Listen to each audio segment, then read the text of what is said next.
YouTube, it's Brian Phillips. Look at this amazing biplane, UMX Pitts by E-flite. It is one of the most amazing flying little creations that you can get. This does fly on 3S. It is brushless motor. It's got AS reaction safe, and it's well equipped. By the way, sorry in advance. We started our video, we didn't have a mic plugged in, and so we realized the audio might be kind of crappy in the second half of this video for the first flight, but we also had a trimming issue that we showed how to fix, and you might want to see that as well as a binding issue. So go ahead and stay tuned for that if you're curious.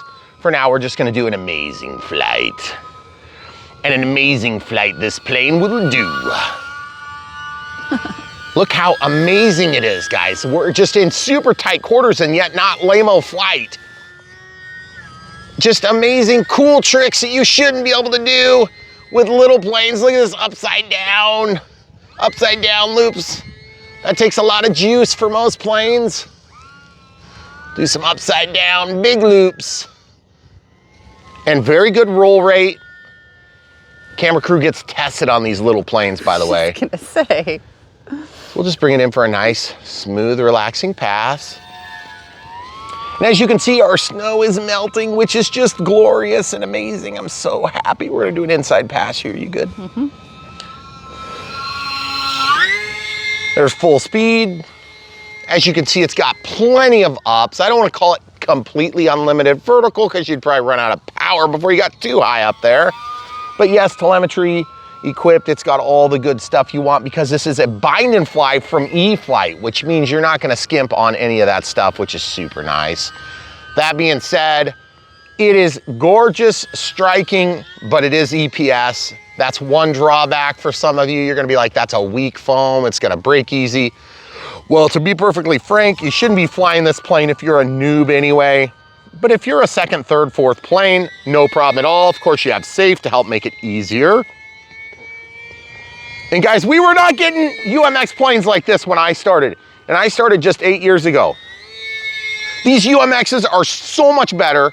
And yes, they are more expensive, but so is bread, milk, gasoline, insurance, home prices, everything else that you have in your life has gotten a lot more expensive. And let's be honest, they've only gone up by a little bit. What is it, like $15, $20, $30 on a few? Yeah. So it's not like a huge deal. And to be honest, these are a lot better because we're doing 3S power now, and 3S power makes a plane like this. Think of the P-51 Voodoo, amazing performance on 3S stock, not 3S modified like I did years ago. And it just does it, and it does it perfect. Also, 28 millimeters are a thing of the past on the EDFs and UMX. Those things were terrible. They squealed so bad. The 30s still do too, but they're a lot better and they're way more powerful. And 3S equipped, which is just the difference, guys. These planes are amazing. And I can't say enough about the UMX planes. I think they're very popular in their day. And then people kind of got tired of them for a while. And then I think they got tired of them because they realized that they were weak and easy to break. That's the only thing that you do have to watch out for still on these, is that they're powerful, they're robustly built, but they still are made of EPS. Big drawback, and the only one. Absent LEDs, that also is true on this particular model, but some of the UMXs do have full suite of LEDs, thinking of the Timber X UMX Ultra Micro Extreme, and then of course, the Turbo Timber. And the Twin Otter. The Twin Otter, yep, and then also the Cessna Longitude UMX. The Cessna Citation Longitude UMX, the world's longest title. I honestly love flying this plane. Oh, and yes, you can stretch this flight time out to actually quite long. Like maybe to the tune of about 10 minutes or more. Let's go over to the bull for a minute. Let's do a little flying with the trees, folks. So if you're new to the hobby and you're thinking about getting into it, that's good. Don't go to the grass. If you're thinking about getting into this, but you're not sure where to start, you're at the right place. This is Brian Phillips RC. Just ask me the question. I've got a list of beginner airplanes that we recommend. It's got a list. It shows all the different links to the video series, the playlist of the planes that are really good to get you started.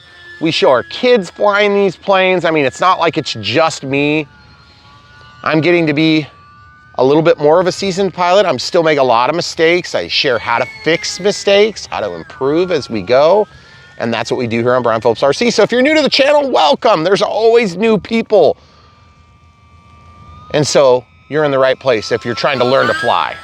And also, if you're just coming back to the hobby, that is what we specialize on, is just helping people not be one and dones. One and dones meaning you get the wrong plane at the wrong time for the wrong reason, and you're like, this sucks. That's exactly the experience you're gonna have, and you will be a one-time customer. You're gonna be done. You're never gonna buy another airplane. You're gonna say that hobby is impossibly hard. You will never enjoy it, and you're gonna be really pissed off, and you'll probably get in trouble from your wife because you spent all that money on a super fantastic plane that you weren't prepared for. And guys, I'm here to talk you out of it. I'm here to help spread the RC gospel and teach you the ways to live. And not every plane is the biggest, smallest, fastest, reddest. Yellowest, wettest, driest. Yeah. So we want That's you to true. see what it really looks like. And Yeah. for like the last 3 years or so, we've pretty much flown in this environment. So it helps you compare. Goodness gracious, that's way up there. Such a And cool safe. plane. So guys, this is safe if you are a newer pilot and you need some help. Let go of the sticks, keep in the throttle, and the thing will practically fly itself. Just holding the transmitter up here so you can see as I let go of the sticks, it just flattens the plane out, automatically levels. And then if you jank it, it will limit your bank angles. And unlike some of the competitive offerings, I have a 50% throttle here, just so you see 50% throttle. If I pull up, it will limit my up, it will limit my down, it will limit my roll left, it will limit my roll right. You can occasionally trick safe. I'm out of safe now in AS3X, which is stabilization.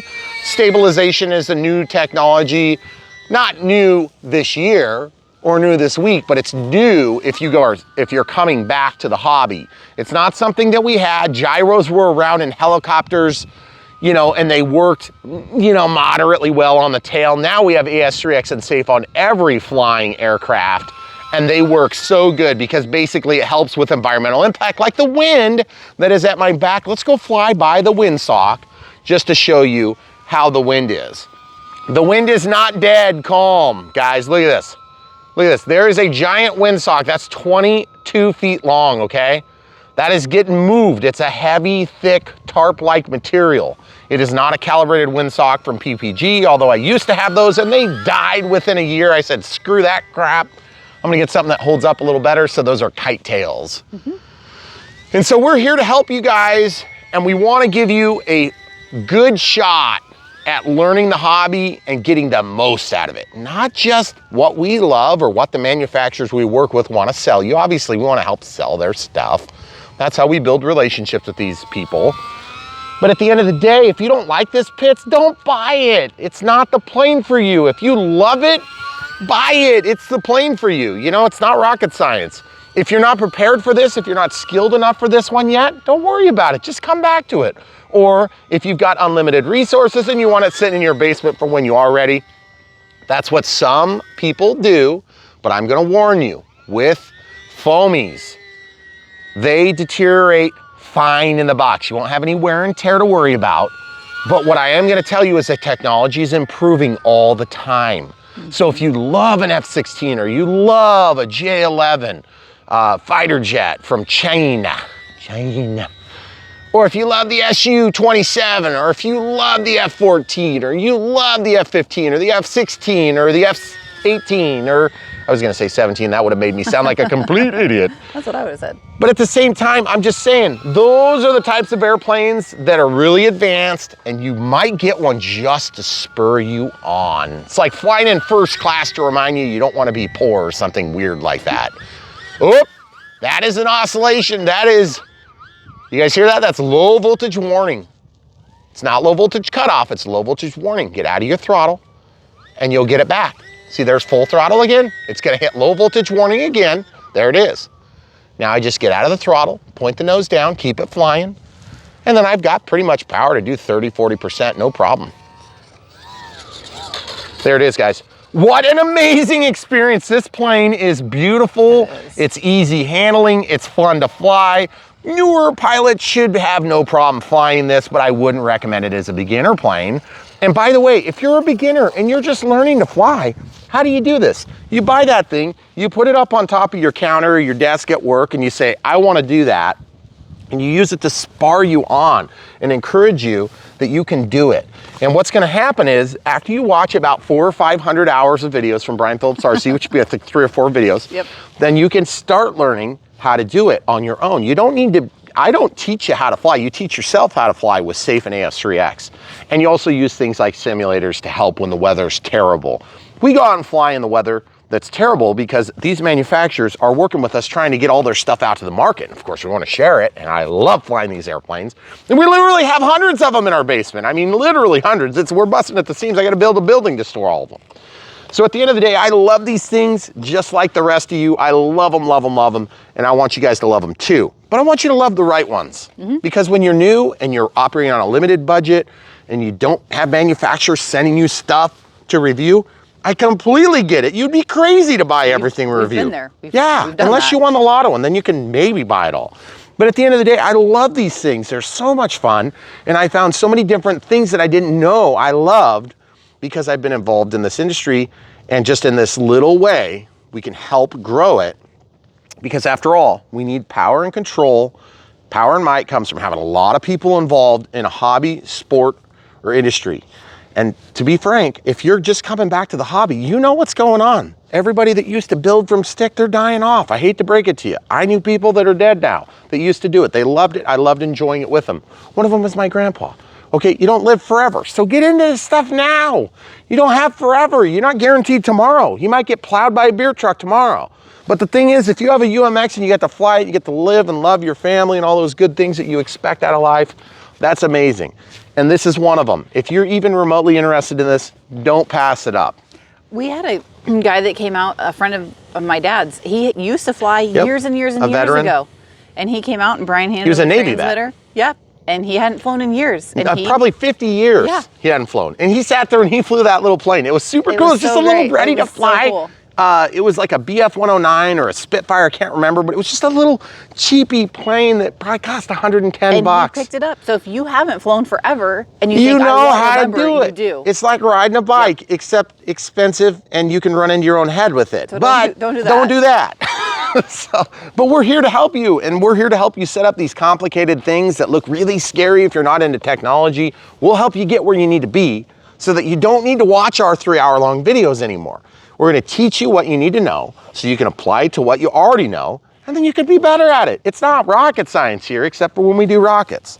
Then it is. Oh, we should do rockets. That's a great idea. Rockets are cool, and we have the space for it. Yeah. So that being said, guys, we really appreciate you. You're helping to make this all a reality for our family, and our family of 6. Make no mistake, we got 4 kids, and our 4 kids live a good life because I've worked hard and my wife has worked really hard, and then we did this.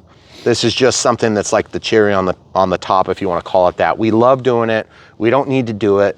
So we just love sharing this hobby. It's a super fun experience. I shared it with my grandpa before he passed. I'm sure he shared it with his dad before he died. So it's just a fun thing that you can do with your family. It's very wholesome. It's not easy. It's hard. But the thing is, it's easier than it's ever been in the history of time to learn to fly a radio-controlled airplane. And by the way, all you commercial airliner pilots and you general aviation flyers, you don't know how to do this just because you fly a real plane. Okay, full scale is a different skill set, and it is a cool and amazing and very admirable skill that you have. This thing is different. It's not the same. If you want to buy one to have as a cool thing to put on your shelf next to your other model airplanes, and I know you've got them, if you fly airplanes, you have model airplanes, this thing is going to blow your socks off. And you're going to say, holy cow, I had no idea it was so hard. We're here to help you get over the hump. Once you learn it, you got it for life. And it's a good thing to have. So definitely check it out. Guys, stay tuned if you want to see some more trimming. We show kind of how to make adjustments on the rudder on this plane. We had a rudder trim issue where I couldn't get it with just a regular electronic trim on this radio system. And we also had a bind issue because I hadn't flown it forever. I had to rebind it. So we'll show you how to do that next, and we'll give you some more thoughts about this airplane. But guys, at the end of the day, we love doing this. This is what we call a second thoughts video, where we come back to a plane after many months of doing other planes, and it just gives me a chance to love on that plane a little bit and enjoy it and share a little bit of that enjoyment with you guys. So we know you guys get a kick out of it when I'm really enjoying planes, and you can tell when they suck. Yeah. Because I'm just gonna tell you, or you're gonna tell because it's just not a very good experience. Yeah. And to be honest with you, you have to keep in mind that there are times that I'm stretching myself on camera with a maiden flight on a very expensive plane. And I still do that, and I put myself out there for you, and I'm willing to hear criticisms and complaints and things like that. That's what we do here on Brian Phillips RC. We're all learning together. It's amazing. It's a super fun experience. And we met people all over the planet doing this very thing, which is super cool. So if you guys want a way to connect all of humanity, it is flying radio controlled airplanes.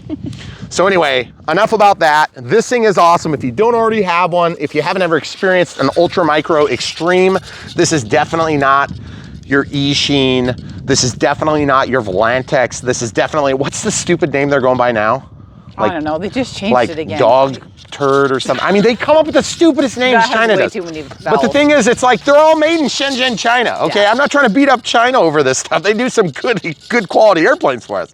But really what happens is you need a good quality American company to overlord on these Chinese factories to get good quality product. That is what makes the difference. Guys, I know it because I work in the industry now, and I can tell you that from 8 years of doing this and being really, really embedded in it. The best planes come from the factories that are driven hard by an American market that has money behind it. That's where you get the best stuff. And that's why E-flite puts out such good stuff. And you're like, but that's the same as this or that or the other thing. Sure, it's the same in certain aspects, but then they put their electronics in it. They've got better radio systems. They got better servos. They got better batteries. They got better ESCs. And you know why they're better? Because they go and shop around at the different Chinese factories. They go to floor 4, then they go to floor 6, then they go to floor 7. I'm being somewhat tongue-in-cheek there, but at the end of the day, it's not that far off, because Shenzhen is a very highly populated city, and there are millions and millions of people living there, and a lot of them do this, and they're very good at it. A lot better than I would be. So anyway, and then Hong Kong, and then some of them are made in other places like Germany, and you know, some stuff is made in the United States. In fact, I may have misspoke, and I got to apologize. I said something alluded to the fact that we were losing a long time SIG manufacturing. That's not true. They're going through a reorganization. It's like a bankruptcy, I think. But anyway, I don't want to speak wrong. SIG is like one of the companies that we've all remembered, if you've ever been into radio controlled at all, for a long time. And they're in Montezuma, Iowa. They're like a 45-minute drive from where we live. And the thing is, they are one of the best quality stick-built aircrafts you can make, and I don't even work with them, which sucks, because I would love to do that. So anyway, here on Brian Phillips RC, we try to bring you the best. NX8's been amazing. We're getting ready to probably go to NX10 because we've run out of space on 3 channels on 3 different planes. Excuse me, on 1 channel on 3 different planes. And we may investigate the IX-14 as well, but most people aren't gonna fly on it, so we're probably gonna stick with the NX line in terms of helping you guys with setup, because I think it's gonna be more practical for most of you out there in YouTube watching us. So anyway, guys, amazing UMX pits, a little bit more than you bargained for on a UMX Second Thoughts here on Brian Phillips RC, but we love having you with us, and we want to bring you the most value out of this amazing sport and hobby as we can possibly do, and we think we're doing our best. We hope you guys agree. If you do, smash the like button. Support us by buying these planes from the links in the video description below. It makes a big difference, guys. It's not a small difference. That is the best way you can support us. Better than Patreon, better than PayPal, better than just liking videos, although liking videos helps. Subscribing to the channel helps.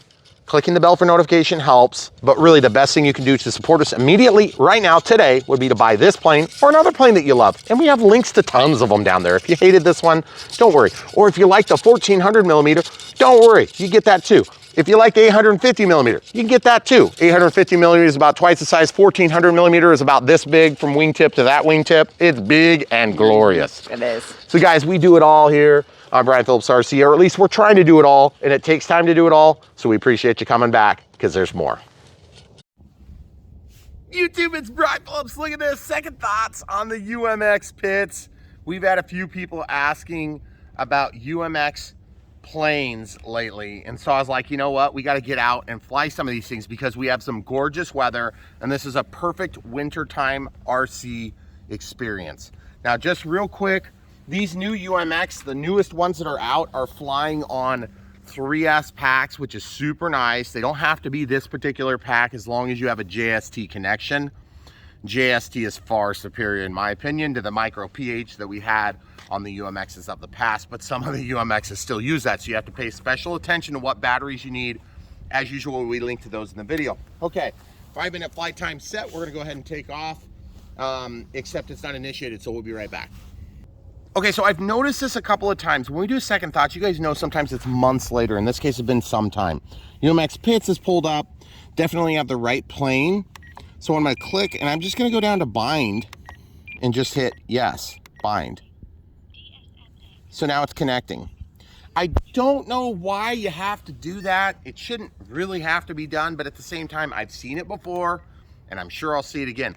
It only seems to happen when it's been months and months and months between flights. And so in this case, this thing has been in the box and it's been parked away in a safe location for months. So if that happens to you, that's an easy way to fix it. Okay, so now control surface test, always a good idea after rebinding. Throttle cuts off, throttle cuts on. I'm gonna test that actually, and then I'm gonna take off. Pretty good, guys. That was 50% throttle on the takeoff. Absolutely gorgeous little flyer. Feel like I need to trim the rudder just a little bit. We're kind of walking. See how it's walking in a circle? There we go. You know what? It's still going in a circle, so I'm gonna trim it back centered, and I'm gonna show you guys how to fix that because we never talk about that anymore. Okay, so if you have a trimming issue on your rudder, I'm just gonna back over here. We'll just back taxi it right on over. And if you guys are new to the hobby and you don't know how to trim, so one of the things I'm talking about is use these little trim bumps. And you can see it says -4 right now. I had walked it all the way over, and I said that's not acceptable. So I just walked it back to the center. Okay, so now we're at the center, and then we have a little bit of trim on the elevator too, -54, which is kind of a lot, but on a UMX, not a big throw. So what I'm gonna do is I'll take off again and show you guys how to fix this. So of course, this doesn't necessarily speak great to the UMX pits, but it is a good idea for you to know how to do this. Okay, so you'll notice now it's favoring to the left, just like before. And so as I'm flying, I'm noticing I'm having to push the plane to keep it going straight. So you see, if I let go of the sticks, it just kind of goes in a circle. And that's not necessarily a huge issue. If I want to fly in a circle, that's great. The problem is I don't necessarily want to fly in a circle. Make sure you do this out of safe too. If you're in safe, it will really undermine your efforts. And by the way, that thing looks so dang gorgeous. And this thing is so capable. That's 50% throttle still. Watch this, cornhole. Look at that, amazing stuff, guys. And so what you have to do is, and I'm sorry, I'm getting distracted, blinded by the light here. So what I'm gonna do is I'm just gonna kind of use the ailerons to counter that a little bit as I fly in a circle, okay? And I'm gonna see if I can trim it out. Okay, so now it feels like it's going straight, but I'm banked to counter it. So I'm gonna get into level flight and see if it's favoring. It is still favoring a little bit more throttle. And it still feels like at 100%, we're still not straightening out. So what I'm gonna do is I'm gonna teach you how to fix that. So normally you would get it trimmed to where you want it to be, and then you would just make a mechanical adjustment to suit. But let's go ahead and land it. We'll show you how to do this. Just bring it in nice and slow. Sometimes trim flights are tough because you literally can't get the thing down on the ground without really struggling. So let's show you how to do this real quick.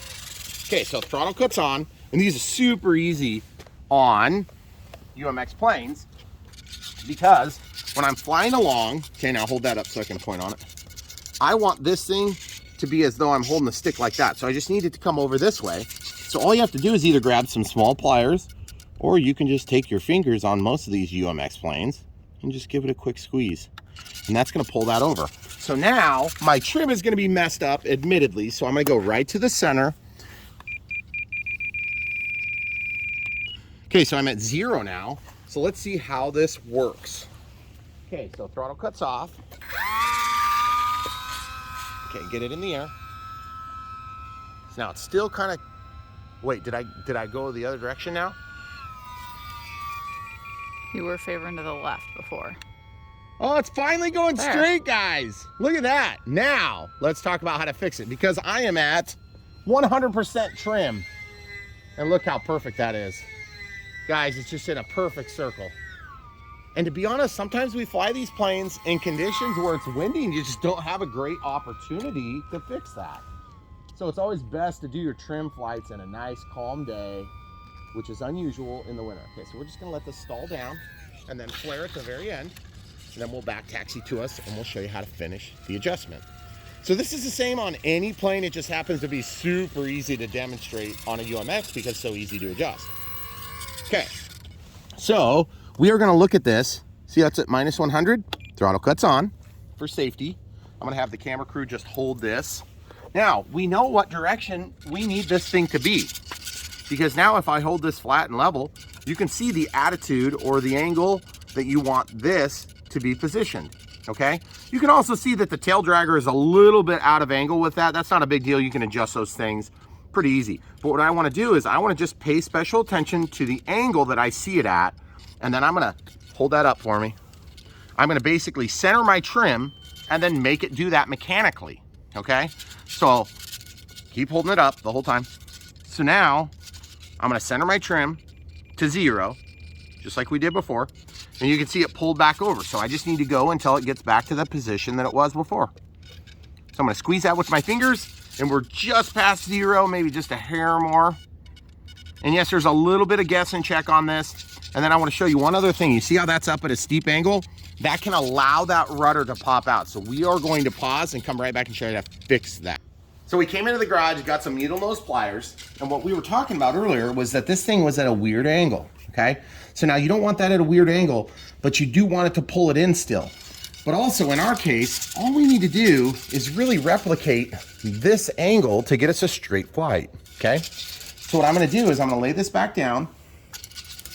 I'm gonna go in here and I'm gonna try to tweak that just so it twists down so that we don't lose this control horn down this slippery slope here, okay? We'll do that right now. So you have to support the other side a little bit. Just give it a quick bend. Don't go crazy because you can break those, okay? And then I just want to reevaluate. Now that did take some of my adjustment out, and that's not uncommon. So I'm going to come back in here and I'm going to readjust that. Looks like UPS is here for us. So while we're doing this, we'll just keep doing this and let him do his job. Okay. We're always getting UPS and FedEx. Anyway, we have a second set of needle nose pliers. Not something that's uncommon in most households that do radio controlled stuff. So what I need to do now is I need to just try to straighten this and then squish it back, okay? So I'm gonna try squishing it first just to get our angle figured out. And you wanna be careful because you can definitely break these things if you go too fast and if you go too hard, okay? So that's gonna go way past where we want it, but it's okay because we're gonna then bend back. We're gonna bend back this angle right here. And it's not hard, it's just more of a, you know, a finesse thing. So if you're new to the hobby and you're just kind of figuring things out, the reason we do this stuff on Brian Phillips RC is because really it's hard to learn some of these things without somebody teaching you. I feel like we need to go just a hair more and then we should be pretty dang good. You can see kind of how it's bent now, but as I squish this, that's still gonna accomplish our goal. And our goal is namely to bring this rudder over just a hair. Now we'll probably have to admittedly make some small adjustments on our trim, and that's okay. But let's go ahead and just do this trim flight one more time, and we're gonna do a flight from scratch. You can see just how amazing this thing is, because we're obviously 5 minutes and 10 past our initial flight timer, which was 5.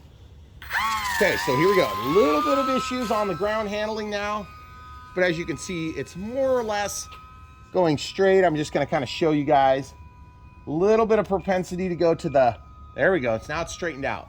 Perfect. Okay, I'm gonna show you again. Coming in straight and narrow, okay?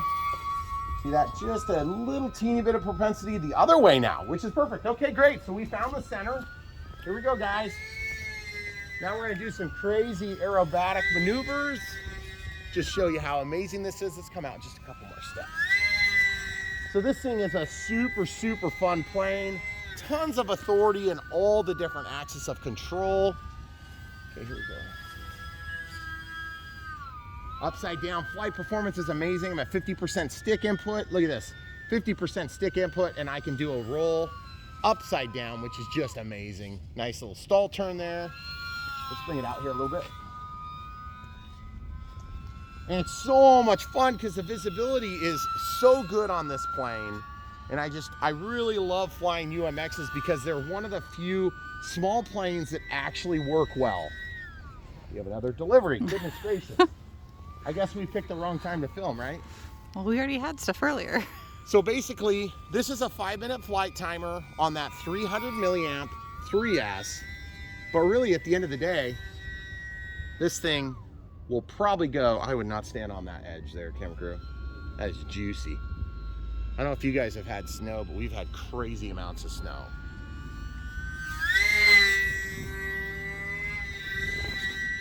Evidently, they were able to put it in the mailbox. That never happens.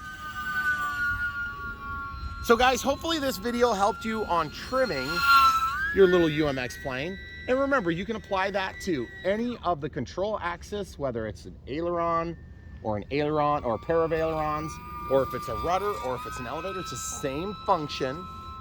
Although with the elevator, sometimes you can make up a lot with just moving that battery back and forth a little teeny bit. And boy, that thing is so phenomenal. I mean, it flies really dang good. We go inside out loop and then down, getting out of the throttle on the backside. That is so cool, guys. Very good roll rate too, if I didn't already mention that. It just goes super fast, but it's also very controllable. And then guys, if you haven't noticed, it's also got safe. Just turned it on. I'm going to show you what that looks like. So of course, safe is going to automatically level the plane. It's sensor-rated flight envelope, and that rides on top of AS3X, which is your artificial 3-axis stabilizer, or artificial stabilization 3-axis, sorry. That's what AS3X stands for. And it is the basis for running safe. So basically anymore now, it used to be in the older generation of receivers, if you had an AS3X, you didn't always have access to safe, but now you do. There was kind of a middle ground where some of them did and some of them didn't. Now we're to the point, if there's AS3X, you can get safe turned on because we're using forward programming on the transmitter to turn those things on. And yes, we show how to do all of it here on Brian Phillips RC. So hopefully we will have answered all the questions you had, and then even a few more still, because we love doing this for you, bringing the latest and greatest in the hobby here on Brian Phillips RC. If you want to help support us, buy these planes from the links in the video description below, which is the easiest way to support us. That means we get financial contributions from the companies we work with. And by the way, we don't care what planes you buy, we just want you to be buying the best, because we work with all the best. And so we have no problem telling you to buy this one versus that one. But we are nice to the manufacturers in one way, and that is we give them a fair shake, and then we don't necessarily put them head to head in the same videos, generally speaking, on their maiden flights when we first open them up. And that's just a kind of something we do nice for the manufacturers, and you guys can figure it out. If you're looking through our channel, we have something like almost 2,000 videos now, and 2,000 videos are not short videos either. And part of the way we've had such good success on YouTube is we've had such an amazing audience, and that amazing audience has helped us to convert many people that are on the sidelines to getting into the air, and people that had been on the sidelines to getting back in the air. And that is part of our mission here on YouTube, is to get people flying. If you're on the sidelines, you said, hey, I've got my Futaba radio in the basement from 1982, and I really want to use it. Well, I hate to break it to you, you probably won't be able to use it because it's probably against FCC rules anymore, but I'm not the nanny police here. I'm not going to tell you what to do. We're going to tell you how to do it with the new technology and the easiest and most effective, not the cheapest, but the most effective way to get the most bang for your buck. And that's what we do here on Brian Phillips RC, if you aren't aware. Also, special thanks to our Patreons and PayPal supporters. They're out in the droves around Christmas time, which is super cool. There's nothing quite like having a gift from somebody that you've pretty much never met, and maybe you change their life a little bit, and so they just want to give you a little special thanks. A few bucks, that's cool. But at the end of the day, we think the best way is to just watch the videos, like them, subscribe, click the bell for notifications, and then buy the planes when you like them. And if you don't like the planes, don't buy them. Please don't. Buy the ones you like. There's plenty of good planes to buy. You never have to buy something that you don't like. That would be foolishness. And that doesn't mean there's good planes that you don't want to have. The crazy thing is, as I've gotten deeper and deeper into this hobby, I found an appreciation for so many different planes I would have never picked on my own. Yep. Like this plane. I did not like the pits, and now I love it. It's one of my favorite planes, starting with the 1400 millimeter pits from FMS, 850 millimeter pits from E-flite, and then of course this one, the UMX from E-flite, the Ultra Micro Extreme, which we're gonna link to in the video description below. I love the way it flies. I love the way it looks, and I love that you can fly it in tight quarters like this. Look how slow we're going. We're gonna go behind us this time, and just to show you how tight it is. And yes, we do have our garage open, something that's not customary for our channel. We haven't done that for a long time, but we did some adjustments. Wanted to show you just how easy it is. And if it weren't for a delivery literally showing up for one of our next videos, we probably would have been a little bit quicker. So our apologies in that regard. Camera crew, what do you think of the pits? I love the pits. I've always thought it was a cool plane. And guys, it's not hard to fly. Whoop, there's our low voltage warning. Guys, got to love this little thing. 12 minutes, 32 seconds, 42 plus 5 minus 10. I have no idea how long this flight was, so I apologize. And for that reason, should we even do another flight? I felt like we covered the bases. We really did. Everybody's gonna have to trim their plane. Yep, that's right. And this is the battery we're using. It's a good battery. Admittedly, they don't get a lot of traction in our life because we don't have a lot of planes that fly on this 3S. Now, that being said, there is another adapter that you can get for these things to go to the micro pH as well. So if you have micro pH equipped planes and you want to use them, then you're going to be golden. So guys, stay tuned. So much more from Brian Phillips RC coming. We appreciate you, world's best audience on YouTube. Thanks for watching. Don't forget to buy those things from the links. That's how you support us financially and how we make this a reality on YouTube. But also like, subscribe, click the bell for notifications, all those good things that you're used to doing for people that run YouTube channels. So we appreciate you very much. It's been an amazing couple of years, and there's more to come. Trust me. Stay tuned.